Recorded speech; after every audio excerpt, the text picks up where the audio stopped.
आज कर देता हूँ, कर ओके, दो। Let get started. अच्छा, एस्टिमेटिंग वेलोसिटी हमने लास्ट किया था, ठीक है। इसमें कोई सवाल हो जो ना समझ आई हो मुझे बताएं। इससे तो कोई डाउट नहीं है। आगे चलें, बस ठीक हो गया। जी ओके। जी।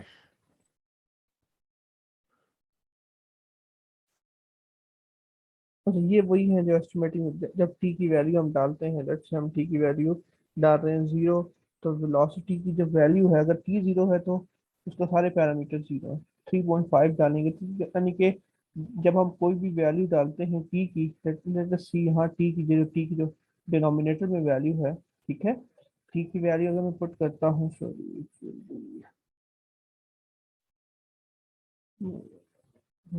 अगर टी की वैल्यू में जीरो पुट करता हूँ तो मेरी वी टी की वैल्यू यानी कि जो फंक्शन की वैल्यू है वो जीरो आ रही है। ठीक हो गया? वो कैसे? वो ऐसे कि मेरे पास जो फंक्शन है वी ऑफ टी का, जो कि डिपेंड करता है sine t minus sine zero हाँ जी। Divide by t minus zero. अब पहला पैरामीटर ये है हम कि अगर हम, if I am adding t, t यहाँ पे देखें टी इक्वल्स टू जीरो, तो मेरा वी यानी कि टी की जगह जीरो डालूंगा तो वी ऑफ टी की वैल्यू क्या आ रही है? जीरो आ रही है। अब टी की वैल्यू लेट से ये टोटली डिपेंड ऑन यू, ठीक है, कंटूर कौन सा या पाथ कौन सा या वैल्यूज कौन सी आप लेते हैं। अगर 3.5 डालते हैं तो वेलोसिटी ये आ रही है ये। ठीक हो गया? जस्ट सही है। सब्स्टिट्यूटिंग की वैल्यू और आपके पास वो पैरामीटर आ जाएंगे। ठीक है, it is not a big deal. अब इंशाल्लाह आपको समझ आ गई है। ठीक हो गया? ये मैंने दूसरी तरह समझा दिया कि जब let us say that T equals to zero, ठीक है, और मेरे पास, मैंने पहले ये था कि यार हम, पहले ये था कि वेलोसिटी जो थी ना, वो फंक्शन मेरे पास था we T minus we zero था ना। अब वी जीरो नहीं है, अब है वेलोसिटी की वैल्यू है V 19.96 hmm. Divided divided T minus 19.96। अब मैं क्या कर रहा हूँ, इसी तरह मैं कंपेयर कर रहा हूँ और कोई ना कोई वैल्यू ले रहा हूँ। अब जीरो लूंगा, से अगर टी की, ये टी की वैल्यू, यहाँ टी की जो टी की वैल्यू है जीरो लूंगा, तो मेरे पास टी का फंक्शन ये आ रहा है। ठीक है, यानी कि वी ऑफ टी की टोटल वैल्यू ये आ रही है। 3.05 लूंगा तो इस फंक्शन में पुट करूंगा तो मेरे पास वैल्यू ये आ रही है। So it totally depends on us कि हमने कौन कौन सी वैल्यू लेनी है और कौन कौन से पैरामीटर। ठीक है, तो आपने फ्लेक्सिबल रहना, ये ना हो कि आप गिवन कुछ और हो और आपने, लेट्स से वो आपको कहता है कि एक वेलोसिटी है, मैं आपको इसका एक वेलोसिटी है, velocity equals to v t equals to cos theta या cos T.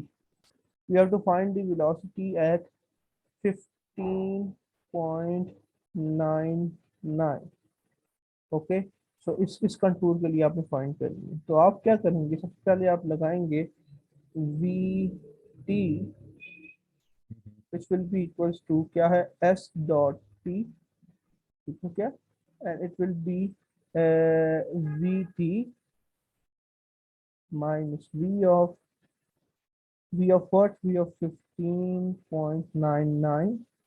This is basically the value of, ये जो वी टी की वैल्यू है ये स्लोप की वैल्यू है जिसे हम कहते हैं एम टेंजेंट। तो V T minus G. V of this and T minus the value, तो वैल्यू कितनी है? 15.99। यहाँ पर जिस तरह 19.96 थी तो मैंने 19.96 डाल दी। ठीक है, अब इसका क्या मतलब है 15.99? इसका मतलब है टी की वैल्यू डालनी है आपने। यहाँ टी की वैल्यू क्या डालनी है, यानी कि कॉस 15.99, और नीचे सिंपल 15.99 वैल्यू आ जाएगी आपकी। फिर उसके बाद आप टी की वैल्यू खुद सपोज करेंगे, यानी कि टी की वैल्यू, लेट से आप कहते हैं सर अब हमने क्या करना है, अब टी की वैल्यू में जीरो लेता हूँ, अगर जीरो ले रहा हूँ तो यहाँ टी की वैल्यू क्या आ जाएगी? जीरो आ जाएगी। ठीक हो गया? और ऊपर वी ऑफ टी यानी कि फंक्शन में, यानी कि ये वाला फंक्शन है, V of T will be cos of zero, तो कॉस ऑफ जीरो की वैल्यू आ गई, ये वैल्यू मैंने फाइंड की हुई है, और जीरो माइनस 15.9। तो ऐसे बेसिकली हम M tangent for a given point find करेंगे, जो मर्जी इसमें पैरामीटर या जो मर्जी इसमें वैल्यू आ जाए। अच्छा, ये चीज समझ आ गई आपको? बस ये है कि बस जब भी अप्लाई करेंगे तो हम लोग वैल्यूज डाल के ही बस फिर ये, लेकिन टेबल अपना बनाया हुआ है ये? हाँ, ये सॉल्यूशन है ये टेबल का। ये सोल्यूशन, ये बस आपको समझाने के लिए कि टी की वैल्यू कुछ भी हो सकती है, वी की वैल्यू कुछ भी हो सकती है। वी आपको गिवन हो सकता है, जैसे ये गिवन होगा, उस पर टी की वैल्यू आपने पुट करके एक टेबल बना देना है कि at T equal to this one मेरे फंक्शन की वैल्यू ये आ रही है। ठीक हो गया? बिल्कुल ठीक है sir, good. Okay, that moves towards rate of change of temperature. Rate of change of temperature. Okay, rate सही। ऑफ चेंज ऑफ टेम्परेचर पे अगर हम आते हैं, तो हम देखते हैं कि temperature of a house begins to drop from 70 degree Fahrenheit at 9 p.m. सही reaches है। at low of 90 degree 60 degree during the night. ठीक है, तो 70 डिग्री एट 7 AM और उसका, तो मेरे पास टेम्परेचर का जो जो वेरिएंट टेम्परेचर आ गया। देखो टेम्परेचर का जो फंक्शन है मेरे पास ये गिवन है। अगेन मैं यहाँ लिखता हूँ, ये टेम्परेचर का फंक्शन आपको हमेशा गिवन, फंक्शन आपको हमेशा गिवन होगा। ठीक है, तो इट विल बी 0.4, तो it's point 0.4 T square hmm. Minus 4 T plus 70। Now जो अपर लिमिट मेरे पास क्या है 70 है, और डाउन लिमिट कितनी है 10 है, 60 है। तो 70 माइनस 60 का मतलब है this value have the upper, upper limit कितनी हो जाएगी 10 हो जाएगी, और लोअर लिमिट यानी कि there must be no change, तो 0 से लेके 10 तक होती है। लोअर लिमिट अमूमन 0 ही हम रखते हैं। ठीक हो गया? ये पॉइंट समझ आ गई आपको? ये सोच क्या तो ये 0 टी < क्यों किया? अच्छा, देखिए मेरे पास जो पैरामीटर जो दो गिवन है कि सुबह के टाइम मेरा जो टेम्परेचर है वो 70 है और शाम में 60 है। तो 70 माइनस यस। 60 यानी कि डेल्टा टी वो 10 है। तो 10 डेल्टा टी सही इज है। द मैक्स अपर कंडीशन, और जीरो भी हो यानी कि कोई टेम्परेचर डिफरेंस भी नहीं हो सकता। तो जीरो हम एब्सोल्यूट अमूमन ऐसे लिखते हैं कि zero is the base value, जो कि लोअर लिमिट की तरह अप्लाई करेंगे हम। ठीक हो गया? ठीक। अब हमने उसी तरह अप्लाई करना है वही सब चीजें, सब कुछ। अब हमने अब हमने फाइंड करना है, okay, find the instantaneous rate at at midnight. Midnight आपने करना है। ठीक हो गया? अब मुझे यस। बताएं मिडनाइट कब होता है, यानी कि 70, देखिए 70 डिग्री फ़ारेनहाइट टेम्परेचर है 9 PM, and 60 degree at night है। मिडनाइट तो 12 बजे, 12 हाँ, o'clock से बाद 12, भी होता यस है। यस बिल्कुल, मिडनाइट इज दिस वन। तो यहाँ पे मेरा इसका मतलब है ये 9 से लेके 12 बजे तक कितना डिफरेंस हो गया, 3 आवर्स का। तो मैं लिखूंगा 3 आवर्स पास्ट, पास्ट 9 PM। ठीक है ना? 3 आवर्स, समझ आ गई इस पॉइंट की? Yes sir. Past 9 PM, which will be equals to what? Midnight. Midnight। अच्छा रम, ये पॉइंट समझ आ गया आपको या नहीं आया? जी सर, समझ आई, लेकिन हम लोग ने जी जी। हम लोग ने ऐसे ऐसे क्यों लिया कि मिडनाइट से स्टार कैलकुलेट करना है अच्छा, हमें इन गिवन है order to find the find rate of instantaneous change of. Rate of at temperature at midnight, अच्छा, टू ये फाइंड ठीक इज द ठीक। मिडनाइट। ठीक हो गया? मिडनाइट पे, तो इसका मतलब क्या हो गया, जो चेंज है ना, चेंज, चेंज हम्म। वो कितनी आ गई 12 और -3। What will be the answer? बिल्कुल। Yes, so answer will be 9। Sorry 12 minus 9, 9 PM ले लें तो आंसर विल बी 3। डिफरेंस मेरे पास 3 का आ रहा है, 3 और डिफरेंस आ रहा है। ठीक हो गया? यानी कि टाइम का डिफरेंस 3 और आ गया। Any confusion till now? और हम नहीं, कंफ्यूजन नहीं है, सब ठीक है। सब ठीक है, शाबाश। अब देखना मेरे पास जो टेम्परेचर क्या है ना, बेसिकली टी ऑफ टी। अब ये क्या हो जाएगा, मैंने जो फाइंड करना है T derivative of delta T, delta T will be my this one 3। जब डेल्टा टी जब चेंज आ जाएगा तो चेंज बेसिकली क्या होता है, इट्स द डेरिवेटिव। अच्छा, ठीक। यहाँ तक कोई चीज समझ ना आई हो तो मुझे बताएं। अच्छा ये क्वेश्चन है कि जी जी बताएं ये जो पूछें। जैसे वेलोसिटी होता है v ऑफ t, तो डेरिवेटिव s और डेरिवेटिव t होता है। बिल्कुल। जब टाइम का t का टाइम का डेरिवेटिव, टाइम डेरिवेटिव। देखिए, टाइम जब स्लैश लगी होगी ना, slash, hmm. Slash with respect to some parameter, यहाँ पे आ जाएगा डेल्टा टी आ जाएगा। तो डेल्टा टी विल बी, ये मेरा पैरामीटर 3। तो ये बेसिकली बता रहा है चेंज ऑफ, क्योंकि टाइम जो है, time is a dynamic property. Time कभी भी जो है ना, जब हम टाइम की बात करते हैं तो जब टाइम बेसिकली क्या होता है कि हर वक्त चेंज हो रहा है। ठीक है, तो टाइम को हम डेल्टा टी इसलिए सपोज करते हैं, उसी का ही डेरिवेटिव ले लेते हैं। अब सेकंड चीज एक और भी है, ये डेल्टा टी तो आ गया यहाँ पे, तो ये बेसिकली हम्म। क्या है, ये टेम्परेचर है। ठीक है, टेम्परेचर एक एक एक स्टेट प्रॉपर्टी है। स्टेट प्रॉपर्टी का मतलब ये होता है कि किसी भी बॉडी की टेम्परेचर हॉटनेस और कोल्डनेस होती है। ठीक हो क्या? तो इसकी कोई चेंज बेसिकली हम देखते नहीं है, यानी कि with respect to change, temperature का change with respect to some time temperature ही होगा। ठीक हो गया?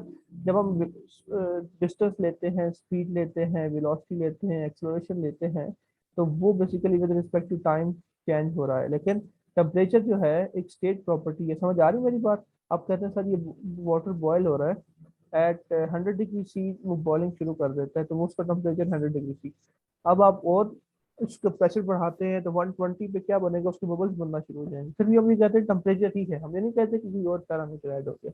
तो temperature is a state property. जो स्टेट प्रॉपर्टीज होती हैं, इनका इनका जो है अमूमन विद रिस्पेक्ट टू टाइम जो है कोई चेंज नहीं आता, यानी कि वो प्रॉपर्टी वैसी ही रहती है।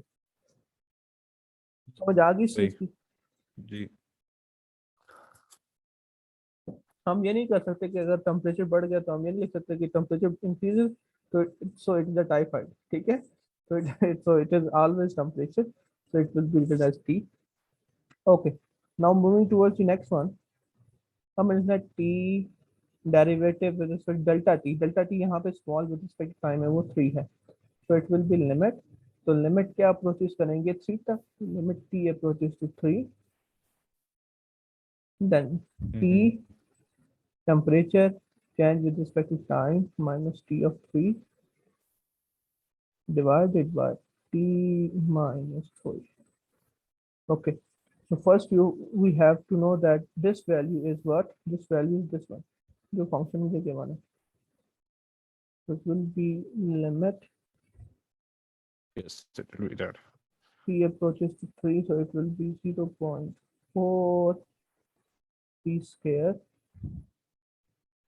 minus 4T plus 7T minus T3 है। T3 का मतलब ये है कि इस टेम्परेचर के फंक्शन में 3 वैल्यू डालनी है।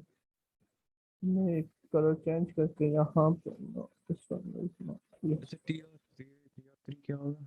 अच्छा T3 will इसको be टी, जिसका 0.4, टी की जगह आ जाएगा 3 स्क्वायर माइनस 4 ऑफ 3 प्लस 7। ठीक हो गया? इसका इसका आंसर प्लीज, 61.6।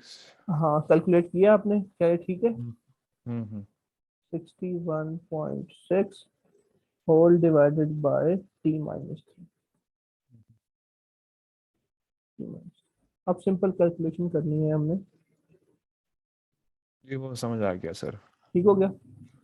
तो it will B 8.4 after this, 8.4 divide by this. फिर मैंने क्या करना है, 0.4 है, 0.4 कॉमन ले लिया और इसको क्या कर लिया, इसको मैंने इसकी फैक्टर्स बना दिए। अब टी माइनस थ्री कैंसिल हो जाएगा और 0.4 into t minus four, then putting the value of t, मुझे थ्री टी की वैल्यू डालेंगे तो मेरे पास temperature at at three at midnight आ जाएगा, जो कि माइनस।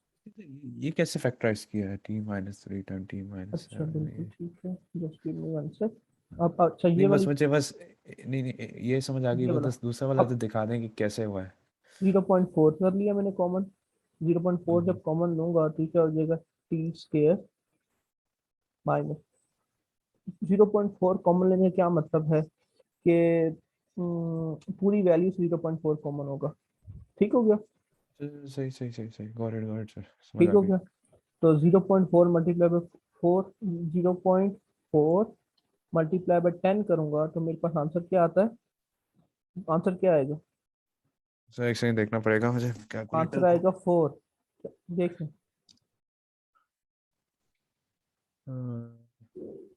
हाँ जी सही सही सही सही सही। ठीक है, तो इसका मतलब है आपके दो पैरामीटर है, 0.4 मल्टीप्लाई 10। 0.4 हमने कॉमन ले लिया तो क्या बच गया? 10।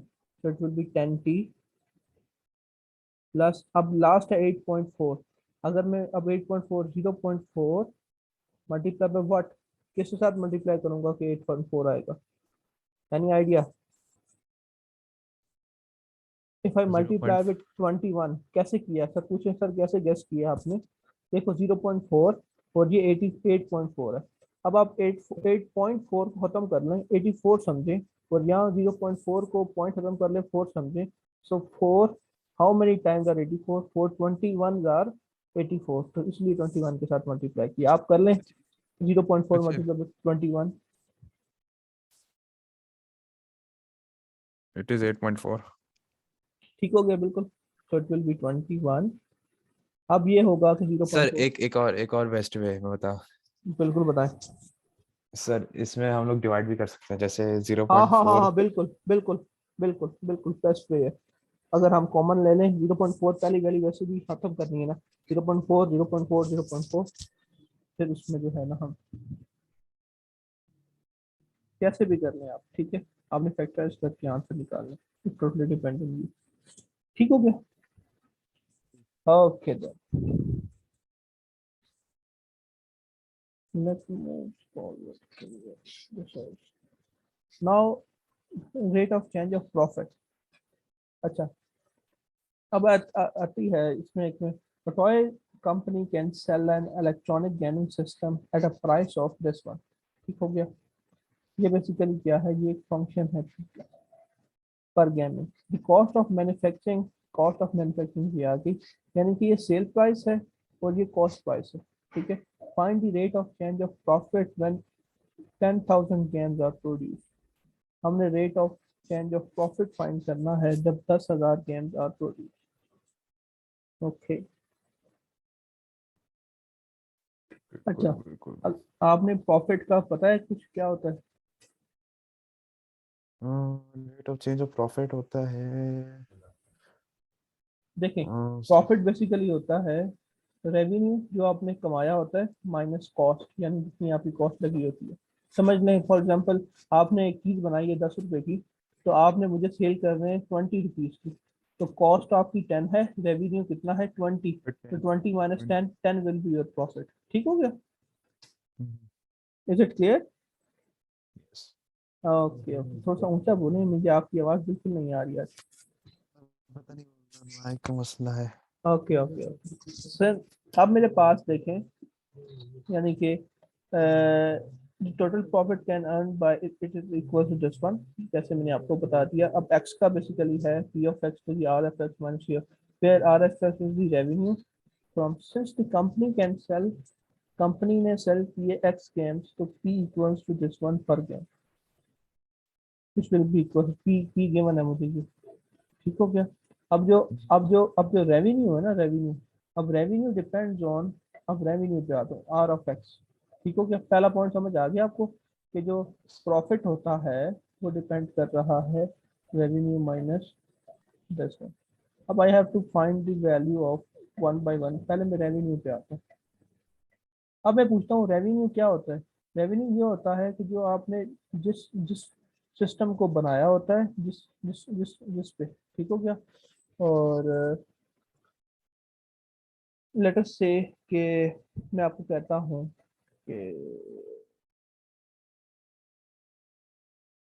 कि आपने जो सेल किया है, ठीक है, ये अगेन देखेंगे कॉस्ट प्राइस है, ठीक है, यानी कि जिसमें बेचा है आपने। अब रेवेन्यू बेसिकली डिपेंड कर रहा होता है कि जितने में आपने बनाई है चीज़, ठीक है। तो आपने कितने में बनाई है, दैट इज पी। ठीक है। वो गिवन है कि the company can system has dollar पर गेम। ठीक हो गया? P with number of x, यानी कि कितने यूनिट्स आपने सेल किए। सही हो गया? इस पॉइंट की समझ आ गई?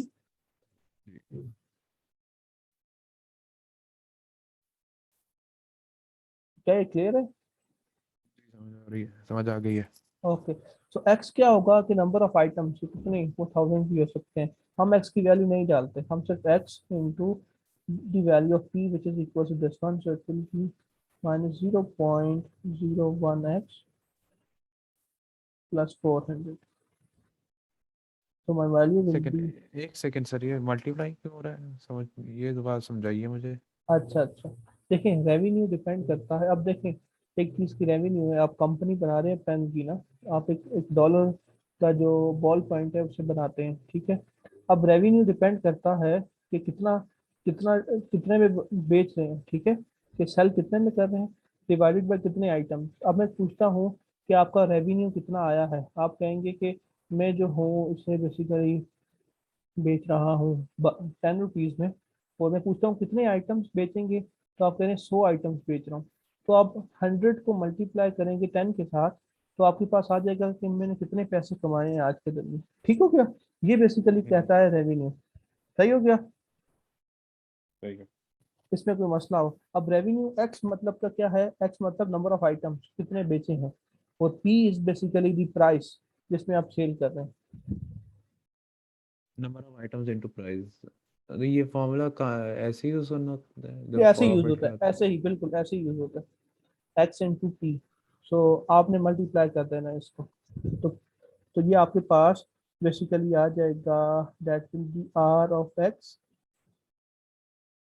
That is revenue, revenue will be, इसको जब मल्टीप्लाई करेंगे minus 0.01 x square plus 400 x. ठीक हो गया?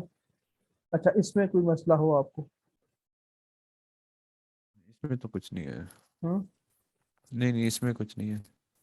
अच्छा जी, ये आपका आर एफ एक्स आ गया, ठीक है, ये आर एफ एक्स आपने नोट कर लिया, इसे मिटा दूं बस? नहीं, मिटा दें। ओके।